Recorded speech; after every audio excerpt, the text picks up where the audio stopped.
Hey there, everybody. Robert Taylor with Wonderscape Creations doing our third video for our Arya's Ashes. This will be devlog number 3. It has indeed been a while since we have provided an update, but that's because there's been a lot of learning going on, a lot of things going on in the background that simply didn't warrant a video because there wasn't enough to really show off. Admittedly, there's nothing terribly impressive to show off as of this video, but I wanted to make sure that an update was provided for our development. Do note that for 2 of the 3 systems, I do have YouTube series for them. The third one, I'm my one of my coworkers and I are working on the crafting system, and once it's at a shareable state, I will happily do a tutorial series on that as well. With that in mind, we will be starting off with me showing off what we do have for crafting at the moment. Um, he's got some UI elements working for us. Admittedly, it's still the Narrative Pro UI. We have not gotten to creating our own UI yet, but that is definitely on the list of things to do. So let us go ahead and I will quickly show this off. I'm going to pause it while everything loads in. All right. So as it stands right now, we can, gather a bunch of resources that are already out in the world. And then we also have a resource node that when we destroy it, provides us with items. And if we go ahead into the crafting location, we have a bunch of things here. We have a weapon, simple bandage, and simple potion. If we try to craft it, recipe not discovered, so we're working on making it to where the player has to own the recipe in order to utilize something. And if you do have it, and if you have discovered it and you have all the items when you craft it, it creates it. Sorry, make sure you look in the top left. That's where we're printing off strings right now. And then when you go into the inventory, that's where everything is at. So we've created bandages, and we've created 3 of them, as you can see. Um, yeah, this doesn't really work. I can click to use. I really should have right click to drop, because, this becomes a problem. But anyways, it's not going to be my problem once I redo our UI. But we're confirming that everything does work. We have the high, several versions of hide. We got iron, a bunch of iron, fiber. Okay, looks like we can only have a max stack of 5 for the iron, which is what happened.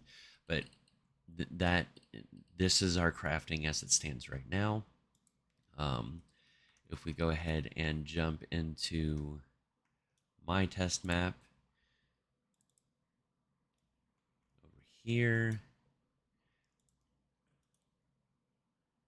there they are. I can have NPCs become companions and join my party, or just be a follower. Right now, I don't have the other NPCs chilling right here, so I'm going to pause real quick and come back to this situation, to this exact moment. That way you can see everything working as it should. All right, so now you can see here we have 5 NPCs. Now, if I just choose follow me, only the middle person is going to follow the person that I'm speaking to. If I choose become a companion, it'll add them all as companions. But if I want them to join my party, this is what will allow them to follow me and become my companions. So for now, just to show that off, I'm saying follow me. And only this person is following me. Fantastic. Now, if you look, I now have the option stop following me. But I can also say become a companion or join my party. I'm going to go ahead and hit join my party. All right. Now everybody's in my party except for this person. Nari, not 100% sure why. Let's go ahead and take a look here. come in here and I come to the companion system, I can see everybody that's in my party.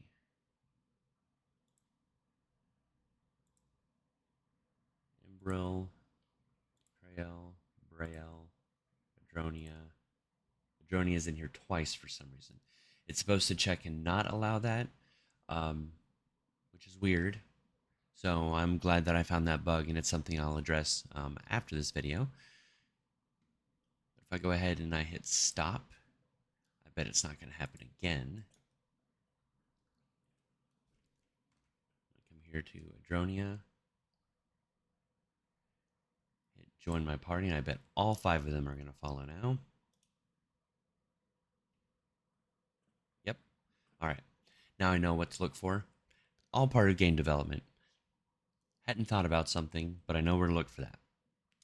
But yes, that is the companion system, and I do have a video for that.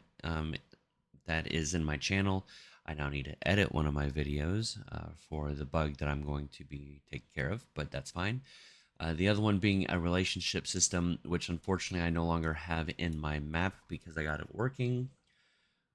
If I were to come over here, essentially I have, here's the crafting component. I have these two components, the companions component and relationships component, and they're part of my society system because I'm going to make sure that all 3, because there's going to be a third component, that all 3 of them communicate through the primary component.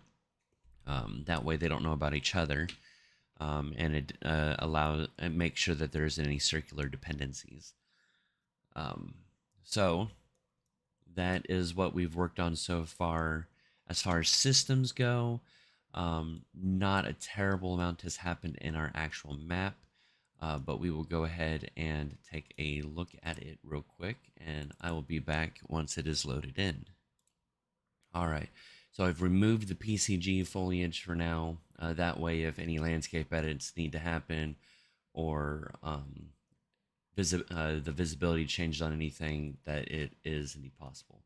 As we have right here, one of my members has started working on the first cave that's nearest the village. And then I'm over here working on this right here. Admittedly, I don't have much here at the moment, mostly because I've been working on those systems that I shared. And then I've got another team member that's working on an old temple site. And another teammate who's been working a lot on learning the Narrative Pro AI stuff will be working on this area soon enough. But yeah, that's everything that we've gone over and been working on over the past couple of months. We've all been working hard at learning Narrative Pro so that we don't recreate any work to help keep things as optimized as possible. So thank you guys so much for watching, and I hope to see you in the next episode.